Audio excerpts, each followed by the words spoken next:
Hello, in this video, we are exploring measures that can measure the central tendency or the measure of center. So basically, where's the majority data located? Okay, so here in our textbook, there were 6 measures of center. And in our class, we are focusing on 3. The reason is the other 3 are less commonly used than these 3 in the normal business analyst world. If you are going to explore further in the data science field, the other 3 will be making sense. For our class, we only focus on the following 3: mean, median, mode. And so in this lecture, I will show you how to manually calculate it. But of course, we're going to also learn how to use Excel to do the calculation. Okay, so for here on this slide, I want to call out the strength and the weakness, because as we work on some problems, and you need to know what is the best measure you need to pick to measure. So not every so here I have 3 measures. Not every time when you're reporting the data, you have all 3. You usually only need one of them, and then you need to know which one is the best. Okay, so first let's talk about mean. Mean is the strength is that it is very familiar and use all the sample information. So instead of leftover any sample data, it use all your data. And so it's very familiar to many audience. So mean have another name called average, right? So every time, hey, what is my average height? What is the average salary people make, right? So, but the weakness here you need to keep in mind is it is very likely being influenced by the extremely value. So basically, the value extremely large or extremely small is very likely being impacted, making mean is less accurate to measure the center. So the second option to measure the center is called the median. So for the median, and it becomes robust when extreme data value exists. So basically, when mean doesn't work, we need to use media. And but the weakness for media is because later we're going to look at media. Actually, we didn't use all the data. We based on the location to identify that specific data and using that to say, hey, this is the center of my data. So as you can imagine, it might be less robust since you didn't use all the data. So as we taught the strengths and weakness of median, I want to help you recall the first chapter. We are learning about the descriptive statistic about the college undergrad salaries. If you still recall that video or that website I shared with you. So on that website, they use the media income of undergraduates, their by major, their income. So the reason why they are using the media versus mean is because if you think about the salary, right? So salary sometimes become like a very impacting by 1 or 2 outlier. So some students might really good at negotiating and their salary are really high. Some students are very low, or also people maybe because some edge cases, they win some special competition and making them more competitive on the job market, etc. So they can skew the data. So therefore, in that website, on that web page, I'll show you in our first chapter, so that when they show the income, the salary of the undergrad, they actually use the media. So I totally agree with them. So because the salary data usually might have extremely large or extremely small value that make the mean less robust to measure the central location. Okay, and then third measure we are learning in this class is called the mode, and the mode is the most frequent data value. So the strength is that it's very useful for attribute data or discrete data with a small range. And so you can imagine the attribute data means the category data. So for the category data, you cannot calculate mean and median, right? So thinking about, let's say you had the gender data, male, female, male, female. Can you really calculate the mean and median? So they are word, right? So before you convert to the numeric, you actually cannot calculating the mean and median, but you definitely can calculate mode. Later we're going to look at the mode is the one had the highest frequency. Okay, the weakness of the mode is that may not be unique and is not helpful for continual data. So when you're dealing with the continual data, like the time you spend to drive to get to your workplace or to school, that is considered as continual data. In those scenarios, the mode is not helpful because you will have, if you're counting 11 days, you might handle 11 modes. So it doesn't help you to understand where is the data central should be, right? So therefore, remember this table and it will prepare you for QP3 as well, because in that class, you're going to do more a case study, you need to know what is the right statistic you need to pick to analyzing your data. Okay, remember the pro and the con. Now let's walk into each statistic. Okay, the mean, like I said, the most familiar statistical measure of the center is called a mean. It's also called average. Okay, so it is the sum of the data value divided by the number of the data items. So for the population, we denote it mu, while for a sample, we call it x bar. So here, I want to emphasize two things. Okay, the first is the formula itself. And when you work on the homework and some of the questions, they don't have a lot of numbers. And I highly recommend you to practice this formula. And then so I will show you an example very quickly. And the second is that when you look at these two formulas, and it's very important to distinguish the sample from the population. Okay. So when we look at the population, we are using mu. So this is the Greek letter. So in our chapter 1, we already emphasized in the statistical world, you always need to know when is sample, when is population. And as a statistician developing the theory of the statistic, they intentionally try to distinguish them as well. Every time we look at the population, we use mu, and every time we use the Greek letter. Okay, so for the population mean, we use mu, and every time we look at the sample statistic, we try to use the English letter with some kind of weird notation here, with a bar, right? So here it's called x bar. So this is for the sample. Sample mean. Okay, now the next is the numerator here. Okay, so how can we expanding this called the summation form? And so this is a class for the foundation for many of other classes. And I believe I talked to some finance professors. Sometimes they want you to be able to expanding this summation. So therefore, we need to practice how to read, how to actually understand this summation. Okay, so let's look at example. Here, I want to use a very simple data, okay? So let's see the observation we have here. Okay, let me zoom in a little bit. So let's see the sample data. We have 1, 2, 5, 10, 5, 10, and 15. Okay, so when we are thinking about that summation, let's see, this is the sample. So therefore, we are trying to calculate the sample mean. I divide by n, I equal to 1 to n. Okay, so let's learn how can we expanding the numerator here. So the numerator here, so this xi means we are summing of the x1 to the last x. So this is my x1, x2, x3, x4, and x5. We total have 5 x's. And so we are summing those summing all those observations together. So that is how you expand it. 1 plus 2 plus 5 plus 10 plus 15. So that is how you translate my numerator here. The n here, because we only have 5 observations, so therefore it's x1 plus x2, x3, x4, and x5. And then divided by my sample size, which is we have 5 observations. Okay, so this will give us the value of, okay, this is going to give us the value 6.6. Okay. Okay, so if you're adding the numerator here and you're getting 25, 30, 33. So 33 divided by 5, right? 33 divided by 5, that gives you 6.6. So therefore, for this sample of 1, 2, 5, 10, 15, my mean is 6.6. Okay.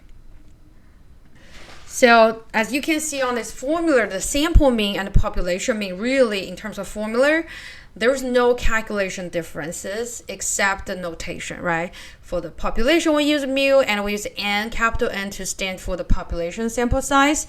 For the sample, we use a small n, so that the small n is representing the sample size. So population size, capital N, and the sample size small n.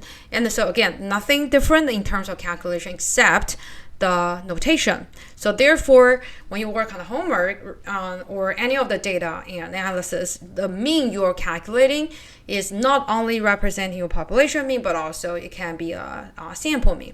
It really depends on the data they give you, telling you, hey, whether that's a sample data or population data.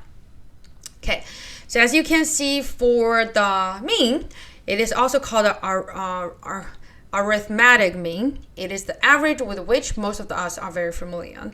And the problem here is that it's very easily be affected by the extremely large value.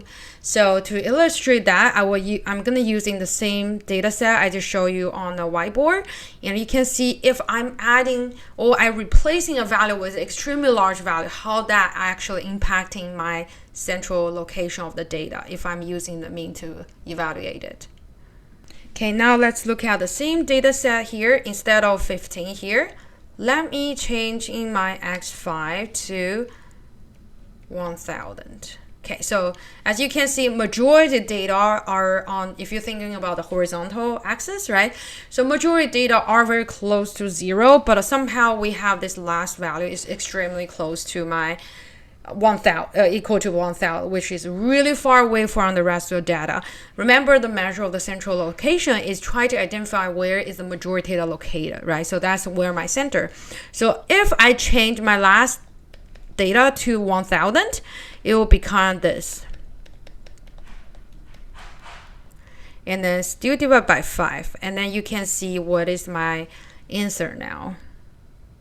And then my numerator here, oops. Okay, my numerator here will be 1018 divided by 5 will be 203.6. Okay, so instead of 6.6, which we have before, that actually really representing my sample, right? The majority are very close to 6.6. Now, instead of mean equal to that, after I adding this extremely large value, and my sample mean become 203.6. So when you consider this data, you will notice that, hey, this is not the center of my data because all my observations are really far away from 203.6. Okay, so keep in mind the central mean. When you measure the central location, you don't want to use the mean if you have extremely large or extremely small value. Okay, so if that doesn't work, therefore we move on to the next statistic called media. So since mean doesn't work, let's look at media. So the media is really different from what we do for the mean. So the mean is using all the data we have, adding them together, divided by sample size. But now, since as we're talking about when you have extremely large value or small value, you need to consider other options. That also means you should not use all the data. So what is another option? So here, when we look at the media, we actually, based on the data location to identify where is my center or my data. So the media is the 50th percentile or midpoint of the sample data set. It separates the upper and the lower half. So that also means when you identify the media by hand, you need to order your data from the smallest to the largest or from the largest to the smallest. And then you look at which data is located in the center, in the middle. So it kind of makes sense, right? You are thinking about where the majority of my data located. How about I found the one located in the middle, right? So the media is the middle observation in the sorted array if n is odd, but the average of the two middle observation if n is even. So you can see why we need to separate odd from even number of observation, because if we have odd number, it's very easily identify, hey, we have this number in the middle, we have the 4 above him and 4 below them. So it's very easy to see, hey, this is my media. But however, if we have even number observation, and so that middle will locate at between two numbers. So therefore, in order to find the median in the even number of the situation, you actually need to find the two numbers that are located in the middle, and then calculate the average between these two numbers to getting my media. Okay, so like I said, I'm going to use the example to illustrate how you are able to manually find the media using your hand. Okay, let's look at the same example here, right? So what is my media for this data set, even we have extremely large and extremely small value. So we have 1, 2, 3, 4, 5 observation, right? And I already ordered from smallest to the largest. Therefore, I do not need to sort it again. So if your number is not sorted, you need to sort it first. Okay.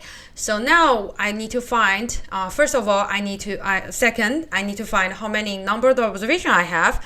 I have 5. So therefore, I have odd number of the observation. So my media will be one of the observation here. So which one is my median? So we have 1, 2, 3, 4, 5. So obviously, the x3 here is the one located at the middle, right? So we have 2 above and 2 behind. So therefore, the median for this situation is equal to 5. Okay, so as you can see, regardless whether we have this, regardless if x5 is outlier or not, the media will never change, right? Before it was 15, my media is still going to be my x3 here. Now it's x5 equal to 1000, and my media is still going to be 5. So you can see the media will never change because my extremely large value is not impacting this middle value, this value, right? So therefore the median is 5. Okay, let me give you another example to show you how the if we have even number of the observation, how this works. Okay, so let's see, this is my data set, and we have 2 extremely large value here. And so where is my median, right? So we have 1, 2, 3, 4, 5, 6. Since we have even number of data, we need to find the 2 data that's in the center. So we have 1, 2, 3, 4, and this 3 and the 4 are going to be in the middle, right? Because I have 2 above and 2 below. So the median here, like I said, it's going to be the average of the 2 number in the middle. So that would be 5 plus 10 divided by 2. The average of this 2 number, right? 5 plus 10 divided by 2. So that's going to give me 7.5. So the median for this new data set is 7.5. Okay, 7.5. As you can see that this data is my median, and I use this median. So median are able to be part of my data when it is even odd number of the observation, but when we have even number of observation, my media will not be a part of my observation, right? There will no observation equal to 7.5. But when we equal to the odd numbers, and then we find 5. 5 is part of my observations. Okay, so that is the median. And then the next one we're gonna look at is the mode.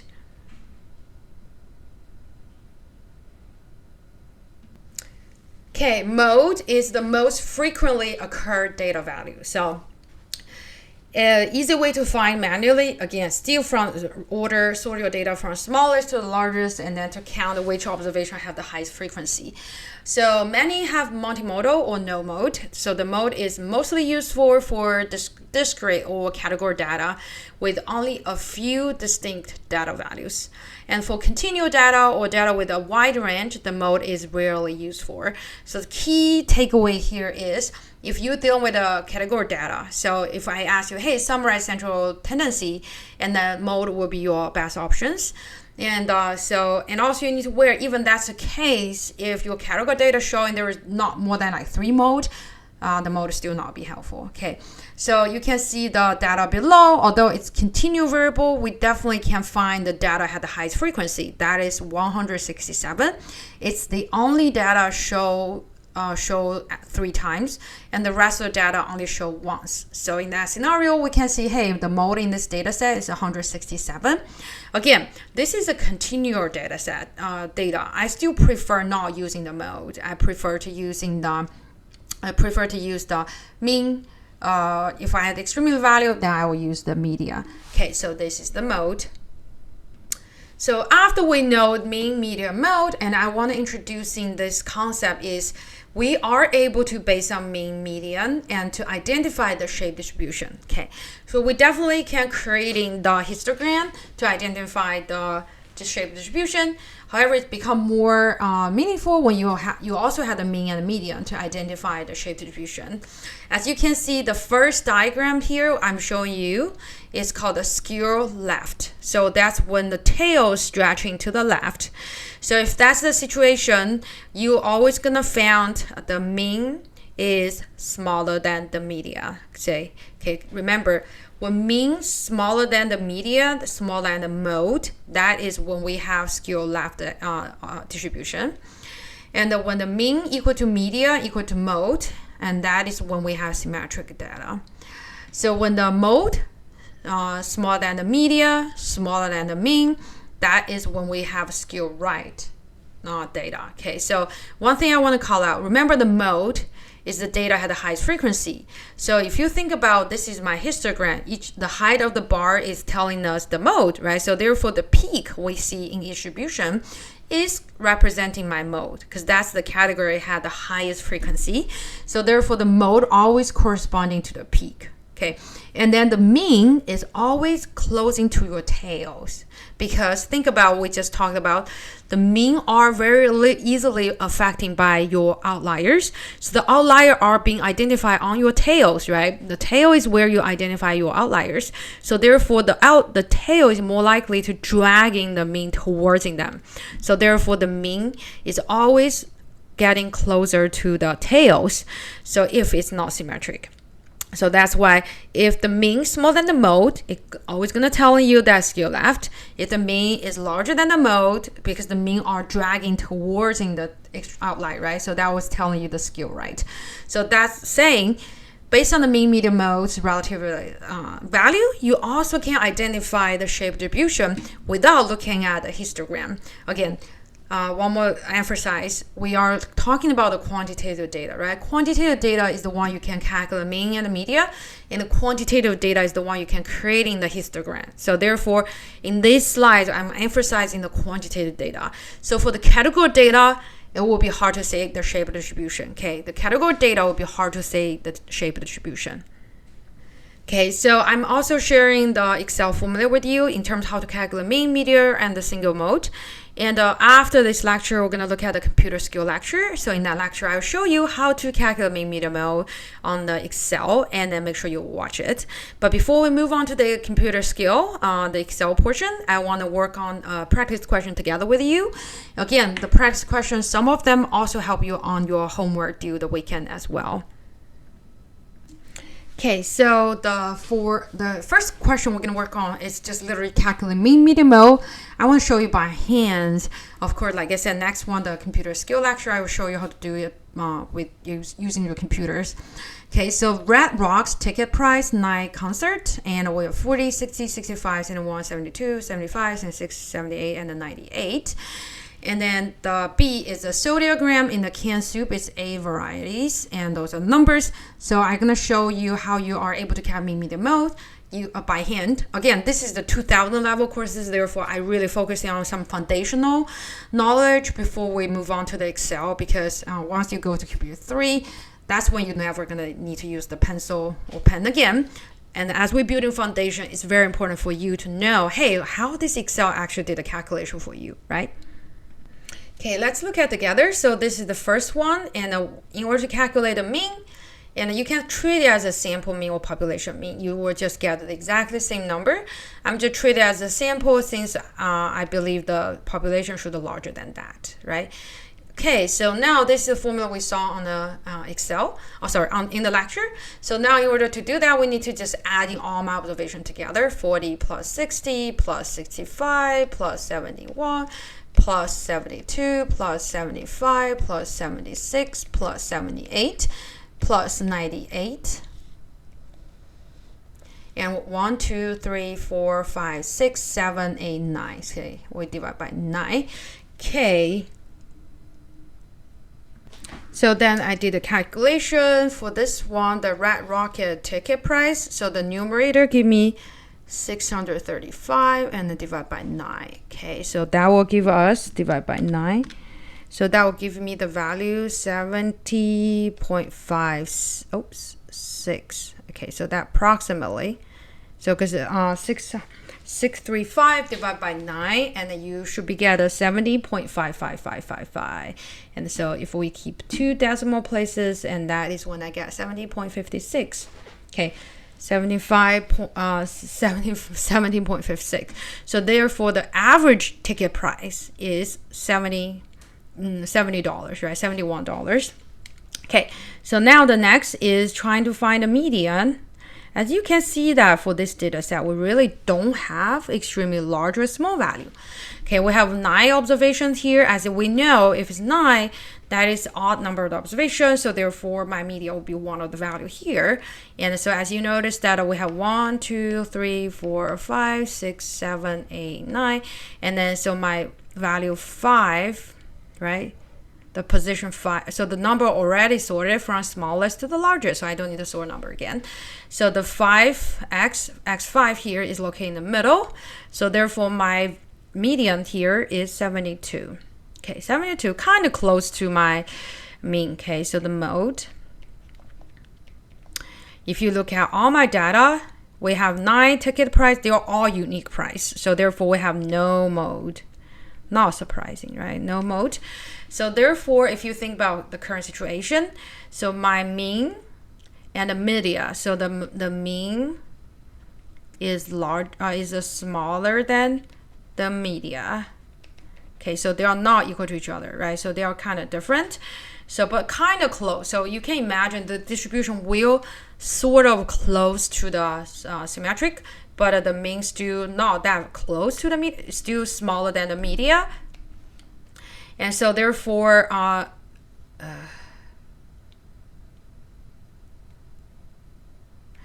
the mean will smaller than the media. So we will have a distribution is smally. So it's kind of symmetric, but we definitely have a slightly longer tail towards in the left. So we have left skewed distribution. Okay, so this is the first question, and based on the relative position of the mean and the media, we're able to identify for this data set we had the left skewed distribution. Now let's look at the next question. Okay, next question is about the soda gram. So we had 8 varieties. So those are the soda cans, how heavy the soda contain, right? 225 grams, etc. Now let's calculate the mean, median, and mode, and then identify the shape distribution for this data. Okay.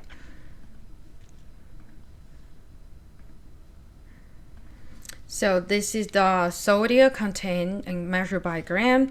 So my X bar, so I'm not laying out my formula anymore. So 225 plus 255 plus 295 plus 302 plus 304 plus 337 plus 351 plus 366. And then this is gonna divide it by, we have 1, 2, 3, 4, 5, 6, 7, 8, divided by 8. Okay, so then my numerator I calculated here for the sodium gram is equal to 2,435. So if you sum all the number together, you got 2,435. And then divide by 8, and that will give you, divide by 8, that'll give you, oops. So the mean for this data set equal to 304.375 gram. Okay. Now for the median. So in this situation, I already sorted data from small to the largest, and then we just need to make sure find location. We have 8 observation. So instead of finding one number in the middle, we will find 2. And so this is 1, 2, 3, 4, 5, 6, 7, 8, right? 8. So 4 and located at 4 and 5 are the 2 numbers located at the middle. So therefore the median is equal to 302 plus 304 divided by 2. Okay, so that's gonna give me 302 plus 304 equal to so here will be 606 divided by 2, and you get 303. Okay, so the median for this data set is 303. And then how about my mode? So every observation here are unique, so therefore we have no mode. Okay, so in that scenario, my X bars value is again very, very close to my media, but this time is larger than my media.